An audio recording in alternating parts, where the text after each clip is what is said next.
नमस्कार। मैं वीके शास्त्री अपने चैनल के माध्यम से आप सभी दर्शकों का बहुत बहुत स्वागत करता हूं। शुक्र का प्रेम, मंगल का बल, 100 गुना बलशाली होंगे मंगल। जी हाँ, ग्रहों के सेनापति मंगल जो आपके साहस, पराक्रम, शौर्य और ऊर्जा के कारक होते हैं, 3 अक्टूबर प्रातः 7:20 पर राशि परिवर्तन करके शुक्र की राशि तुला राशि में गोचर कर चुके हैं और 16 नवंबर तक तुला राशि में ही गोचर करेंगे। उसके बाद राशि परिवर्तन करके स्वराशि वृश्चिक राशि में गोचर करेंगे। पूरे 44 दिन तक मंगल होंगे महाबलशाली। कैसे? जरा सोचिए, जीवन के सफ़र में अगर आपको एक सच्चा मित्र मिल जाए, और मित्र भी कैसा, ग्रहों के राजा सूर्य के जैसा, तो कैसे नहीं बढ़ेगा आपका बल। जीवन में आने वाली हर समस्या को सुलझाने के लिए, सही रास्ता दिखाने के लिए एक गुरु मिल जाए, और गुरु भी कैसा, देवगुरु बृहस्पति जैसा, तो आपका बल तो 100 गुना बढ़ेगा ही। मंगल के साथ यही होने जा रहा है। 3 अक्टूबर को मंगल तुला राशि में गोचर करेंगे और 18 अक्टूबर को सूर्य भी तुला राशि में गोचर कर जाएंगे। यहाँ पर केतु का गोचर पहले से ही है जो मंगल जैसा ही कार्य करते हैं, और केतु एक ऐसे ग्रह हैं जो अगर कुंडली में अच्छे हुए तो व्यक्ति को बुलंदियों पर पहुँचा देते हैं, क्योंकि केतु का अर्थ ही होता है बुलंदी या ऊंचाई। तुला राशि में गोचर करते हुए मंगल पर देवगुरु की दिव्य दृष्टि का प्रभाव रहेगा, और सबसे बड़ी बात, शुक्र मंगल में 3-11 का संबंध बनेगा। मंगल से लाभ स्थान पर होंगे शुक्र 3 नवंबर तक, और इस तरह मंगल को सूर्य, गुरु और शुक्र का बल प्राप्त होगा और महाबलशाली होकर आपके जीवन में उन्नति, लाभ, धन और मान सम्मान लेकर आ रहे हैं मंगल। तो मंगल के इस राशि परिवर्तन का तुला राशि के जातकों के जीवन पर क्या प्रभाव पड़ेगा, इसी का विश्लेषण करेंगे इस वीडियो में। ये विश्लेषण आपकी चंद्र राशि के आधार पर किया जा रहा है, और वीडियो के अंत में मैं आपको मंगल के उपाय भी बताऊंगा। तो ये है तुला राशि के जातकों की कुंडली। आपके लग्न के स्वामी हैं दैत्य गुरु शुक्र, और शुक्र का गोचर कुंडली के लाभ के भाव में है। मंगल आपके लग्न भाव में ही गोचर कर रहे हैं केतु के साथ, और देवगुरु का गोचर कुंडली के सप्तम भाव में है, और गुरु की दृष्टि मंगल पर पड़ रही है।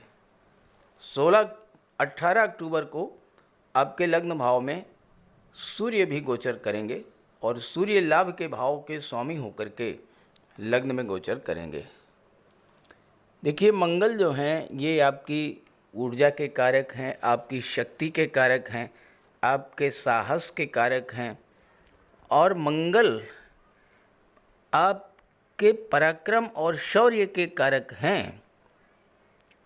और यही मंगल जब आपके लग्न में महाबलशाली होकर गोचर करेंगे तो आपको अद्भुत साहसी बना देंगे। सबसे बड़ा सुधार तो आपके स्वास्थ्य में देखने को मिलेगा। स्वास्थ्य संबंधी समस्या से अगर अभी तक आप पीड़ित थे, और निश्चित रूप से स्वास्थ्य की समस्या रही होगी, क्योंकि मंगल पिछले 45 दिनों से शत्रु राशि में गोचर कर रहे थे और 12वें भाव में थे, जो कि अस्पताल का भाव है। तो जैसे ही मंगल 3 अक्टूबर को आपके लग्न में आए, स्वास्थ्य में सुधार देखने को मिलेगा। हालांकि मंगल के कारण आपके अंदर जल्दबाजी की प्रवृत्ति होगी, क्विक डिसीजन की क्षमता होगी, और कभी कभी मंगल आपको दुस्साहसी भी बना देंगे। इससे आपको सावधान रहना है। क्रोध को बढ़ाएंगे मंगल, और चूंकि मंगल आपकी कुंडली में धन भाव के स्वामी हैं, वाणी के भाव के स्वामी हैं, आपके वाणी में क्रोध होगी, उग्रता होगी, लेकिन मन के आप साफ होंगे।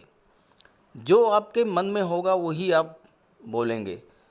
और सबसे बड़ी बात यह है कि आपके लग्न में गोचर करने से आपके भाई बहनों की भी उन्नति होगी। यहाँ पर एक बहुत उत्तम योग बन रहा है। शुक्र लाभ के भाव में हैं और मंगल से लाभ के स्थान पर हैं। आप मंगल से काउंट कीजिए, 1 2 3 4 5 6 7 8 9 10 11। मंगल से 11वें स्थान पर शुक्र हैं और 11वां स्थान लाभ का होता है और शुक्र हैं धन के कारक और मंगल धन भाव के स्वामी हैं जो कि धन का संचय दिखाता है। तो इस समय आपको अपने पराक्रम पुरुषार्थ का, अपनी मेहनत का फल प्राप्त होगा। धन के रूप में आप धनवान होंगे और चूँकि मंगल आपके धन भाव के स्वामी हैं, सूर्य 18 अक्टूबर को आ जाएंगे और 16 नवंबर तक मंगल के साथ ही रहेंगे। सूर्य लाभ के भाव के स्वामी हैं तो आपको हर तरह का लाभ भी प्रदान करेंगे। देखिए, जो 11वां भाव होता है ये होता है हमारे सोशल रिलेशंस का। सूर्य और मंगल जो कि ग्रहों और के राजा और ग्रहों के सेनापति हैं, सूर्य के प्रभाव से आप शासन प्रशासन में हो सकते हैं। सूर्य के प्रभाव से आप प्रशासनिक सेवाओं में, न्यायिक सेवाओं में, विदेश सेवाओं में आप हो सकते हैं। और मंगल के प्रभाव से आर्मी, एयरफोर्स में, नेवी, मिलिट्री में, पुलिस विभाग में उच्च पदस्थ अधिकारी हो सकते हैं। मेडिकल और सर्जरी के क्षेत्र में आपका नाम होगा, यश प्राप्त होगा। और यही वजह है कि समाज के उच्च पदस्थ लोगों से आपके रिलेशंस बहुत अच्छे होंगे और उस चीज़ का आपको लाभ प्राप्त होगा। एकादश भाव से मंगल का संबंध बन रहा है और मंगल आपको हर तरह का लाभ प्रदान करेंगे। धन की प्राप्ति होगी ही, रिलेशंस आपके अच्छे होंगे, शासन प्रशासन या राजनीति के क्षेत्र में आप जा सकते हैं और धन का भी संचय होगा। मंगल की चौथी दृष्टि जो है वो कुंडली के चौथे भाव पर पड़ेगी। चौथा भाव जो होता है ये भूमि, भवन, प्रॉपर्टी का होता है और मंगल जो हैं ये भूमि के कारक होते हैं। मंगल के इस गोचर में आपको पैतृक संपत्ति का लाभ मिल सकता है और आप अपनी स्वयं की संपत्ति भी बना सकते हैं। सबसे बड़ी बात यह कि आपको सत्ता और पद की प्राप्ति हो सकती है। चूँकि चौथा भाव राज सिंहासन को शो करता है, तो इस समय आप अगर राजनीति में हैं तो वहाँ आपको कोई उच्च पद मिल सकता है। मंगल के प्रभाव से, चूँकि मंगल की दृष्टि सप्तम भाव पर पड़ेगी, सप्तम भाव व्यापार का होता है और दशम का दशम होने के नाते सप्तम भाव से आपके कैरियर का भी विचार किया जाता है। तो कैरियर ग्रोथ देखने को मिलेगी, व्यापार में स्थिरता आएगी, सामाजिक प्रतिष्ठा बढ़ेगी और आपके साहस में वृद्धि होगी। जीवन में आने वाले हर चुनौती को आप बड़ी आसानी से फेस कर लेंगे। दूसरों की मदद करने में आपको बहुत आनंद आएगा, लेकिन बेईमानी, धोखा, अनुशासन की कमी ये आप बर्दाश्त नहीं कर पाएंगे और अगर ऐसा होगा तो आपको क्रोध आएगा और क्रोध में जो है आप बहुत अधिक क्रोधित भी हो सकते हैं, यहाँ तक कि क्रोध में नियंत्रण भी खो सकते हैं। मंगल अपनी सप्तम दृष्टि से कुंडली के 7वें भाव को देखेंगे। अब यहाँ एक चीज़ मैं आपको बता दूं कि मंगल और शुक्र का जब संबंध बनता है, यहाँ 3-11 का संबंध बन रहा है, शुक्र से मंगल को लाभ हो रहा है, तो मंगल और शुक्र का संबंध जो है वो मेल फीमेल के बीच आकर्षण को बहुत अधिक बढ़ा देता है। सप्तम भाव में मंगल की सबसे बड़ी ताकत होती है आपका विश्वास, आपका प्रेम। मंगल रिलेशंस को बहुत मजबूत कर देते हैं और लंबे समय तक चलने वाले रिश्ते बनाते हैं।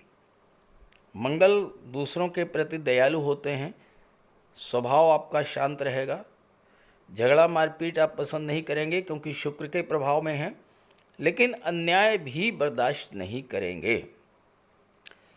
यहाँ सप्तम भाव आपके विवाह का होता है, दाम्पत्य सुखों का होता है, और यहाँ पर देवगुरु का गोचर है तो विवाह के आपके प्रबल योग बनेंगे। हालांकि सप्तम भाव में मांगलिक दोष बनता है, लेकिन गोचर में मांगलिक दोष नहीं बनेगा। हाँ, अगर आपकी जन्म कुंडली में मंगल सप्तम में है तो मांगलिक दोष बनेगा। मंगल के प्रभाव से आप अपने जीवन साथी के प्रति भरोसेमंद रहेंगे, वफादार रहेंगे, लेकिन अगर कहीं से कहीं दूसरे पक्ष के द्वारा आपके भरोसे को तोड़ा हो जाता है तो फिर आपका क्रोध और उग्रता ये सीमा से अधिक बढ़ जाएगा और हो सकता है कि रिलेशंस को तोड़ने की स्थिति भी आ जाए। हालांकि मंगल के क्रोध के कारण वैवाहिक सुख में थोड़ी कमी जरूर आती है और रिश्तों में निराशा की स्थिति बनती है, लेकिन मंगल के कारण, चूँकि मंगल आपके लग्न में है और लग्न आपका स्वभाव होता है, तो आप अपने हर बात को अपने जीवन साथी से शेयर करेंगे। और मंगल व्यापार के क्षेत्र में बहुत अच्छी सफलता देते हैं, खास करके अगर आप ऑटोमोबाइल्स, रियल एस्टेट, इंजीनियरिंग के क्षेत्र से, सिविल या मैकेनिकल इंजीनियरिंग या आईटी सेक्टर में हैं या मेडिकल और सर्जरी के क्षेत्र में हैं तो विशेष सफलता भी आपको प्राप्त होगी। हालांकि कैरियर और प्रोफेशनल लाइफ में कई बार अप डाउन्स होगी, लेकिन अंततः सफलता आपको प्राप्त होगी। मंगल लग्न में गोचर करते हुए अपनी अष्टम दृष्टि कुंडली के अष्टम भाव पर डालेंगे। अब अष्टम भाव जो होता है ये तो आकस्मिक घटनाओं का होता है, लेकिन अष्टम भाव इनहेरिटेंस को भी शो करता है, पैतृक संपत्ति को भी शो करता है। और मंगल जो हैं जब अष्टम भाव पर दृष्टि डालेंगे और इसके स्वामी शुक्र हैं, शुक्र से मंगल को लाभ हो रहा है तो पैतृक संपत्ति का लाभ आपको मिल सकता है। अष्टम भाव आकस्मिक घटनाओं का होता है, अचानक से आपको धन लाभ भी हो सकता है, लॉटरी से, शेयर से या फिर ससुराल पक्ष से आपको धन की भी प्राप्ति हो सकती है। लेकिन अब कुछ चीज़ें ऐसी हैं जिसके लिए आपको विशेष सावधान भी रहना पड़ेगा। देखिए, आपके लग्न में मंगल और केतु की युति बन रही है और मंगल और केतु ये दो ऐसे ग्रह हैं कि अगर आपकी जन्म कुंडली में अच्छे हुए तो फिर आपको जीवन में हर बुलंदी तक पहुंचा देंगे। मंगल आपकी ऊर्जा को बढ़ाएंगे, त्वरित निर्णय की क्षमता को बढ़ाएंगे, रिस्क लेने की प्रवृत्ति को बढ़ाएंगे और केतु आपको बुलंदियों तक पहुंचा देंगे। लेकिन अगर यही केतु, यही मंगल आपकी जन्म कुंडली में खराब हुए, ये आपको देखना पड़ेगा, क्योंकि केतु विरक्ति के, अलगाव के, रुकावट के, अकेलापन के कारक हुए और अष्टम भाव जो है ये आकस्मिक घटनाओं, दुर्घटनाओं का भी होता है। तो अगर मंगल केतु खराब हुए तो चोट चपेट, एक्सीडेंट्स की घटना घट सकती है, खास करके भूमि संबंधी विवाद बढ़ सकता है। और केतु मंगल जब भी एक साथ होते हैं तो ऑपरेशन की स्थिति जरूर बनती है। संतान की चिंता रहेगी, मित्रों का सहयोग नहीं मिलेगा, साझेदारी में व्यापार है तो उसमें भी तनाव बन सकता है, कार्यक्षेत्र में आपके खिलाफ पॉलिटिक्स हो सकती है, नीचा दिखाए जाने का प्रयास किया जा सकता है और आपकी मानसिक चिंता बढ़ेगी। तो इसके लिए आप मंगल और केतु का उपाय कर लें। केतु के लिए तो सबसे बड़ा उपाय भगवान श्री गणेश की आराधना करते रहें और मंगल के उपायों पर चर्चा कर लेते हैं। मंगल का सबसे बड़ा उपाय है बजरंगबली की उपासना करना। आप बजरंगबली की उपासना कीजिए, बजरंगबली के मंदिर में जाइए, उनके चरणों का सिंदूर अपने मस्तक पर धारण कीजिए, साथ ही साथ हनुमान चालीसा का पाठ कीजिए, बजरंग बाण का पाठ कीजिए, मंगलवार के दिन अगर आप व्रत रख सकें तो मंगलवार का व्रत रखिए। साथ ही साथ हनुमान जी को चोला चढ़ाइए। मंगलवार के दिन स्नान करने के जल में लाल चंदन या लाल पुष्प डालकर स्नान करें। स्नान करने के बाद लाल रंग के वस्त्र धारण करें। अगर नहीं कर सकते हैं लाल रंग के वस्त्र धारण, तो कम से कम एक लाल रुमाल अपनी जेब में जरूर रखें। मंगलवार के दिन मंदिर में जाएं, बजरंगबली के लड्डू का भोग लगाएं और गरीबों में बांट दें। घर की दक्षिण पश्चिम दीवार पर उड़ते हुए हनुमान जी का चित्र लगाएं।